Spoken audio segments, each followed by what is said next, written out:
دیوالی کی مٹھائی کھانے کا حکم، دیوالی کے موقع پر لوگ مٹھائی دیتے ہیں، اس کا کھانا کیسا ہے اور اس کی مٹھائی قبول کرنی چاہیے کہ نہیں کرنی چاہیے؟ اس پر پوری امت کا اجماع ہے کہ جو بھی غیر مسلموں کے مذہبی تہوار ہیں، مذہبی رسومات ہیں، ان میں کسی قسم کی شرکت جائز نہیں ہے۔ قرآن مجید نے غیر مسلموں کی دو اقسام بیان کی ہیں، لا ینہاکم اللہ عن الذین لم یقاتلوکم فی الدین ولم یخرجوکم من دیارکم ان تبروہم، کہ وہ غیر مسلم جو تمہاری دشمن نہیں ہیں، جنہوں نے تمہیں گھروں سے نہیں نکالا، تم پر ظلم زیادتی نہیں کی، تو اللہ تعالیٰ تمہیں منع نہیں کرتا کہ ان سے اچھا سلوک کرو، بلکہ اللہ تمہیں حکم دیتا ہے کہ ان کے ساتھ اچھا سلوک کرو، کیونکہ اللہ تعالیٰ انصاف کرنے والوں کو پسند کرتے ہیں۔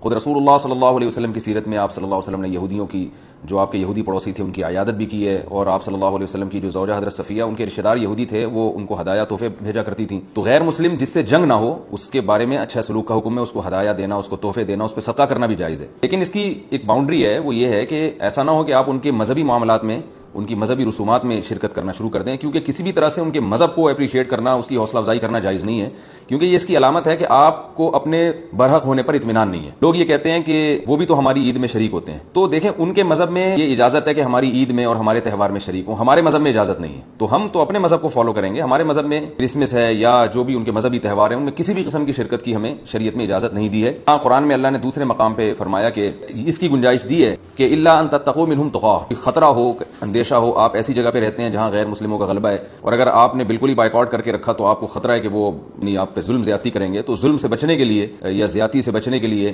جس حد تک یعنی آپ ان کے ساتھ رہ سکتے ہیں یا گنجائش ہے اس میں، جس حد تک آپ ان کے ساتھ جو ہے وہ جوڑ پیدا کر سکتے ہیں تو کریں، لیکن بلا وجہ بڑھ چڑھ کے ان رسومات میں حصہ لینے کی شریعت میں بالکل اجازت نہیں ہے۔ وجہ اس کی یہ کہ اگر آپ ان کے مذہبی تہواروں میں شرکت کریں گے، اور تو یہ منافقت ہے، کیونکہ اسلام ایک طرف یہ دعویٰ کرتا ہے وَمَن يَبْتَغِي غَيْرَ الْإِسْلَامِ دِينًا فَلَن يُقْبَلَ مِنْهُ، اسلام کو اپنے برحق ہونے پر اتنا اطمینان ہے کہ وہ یہ کہتا ہے کہ دین برحق ان الدین عند اللہ الاسلام،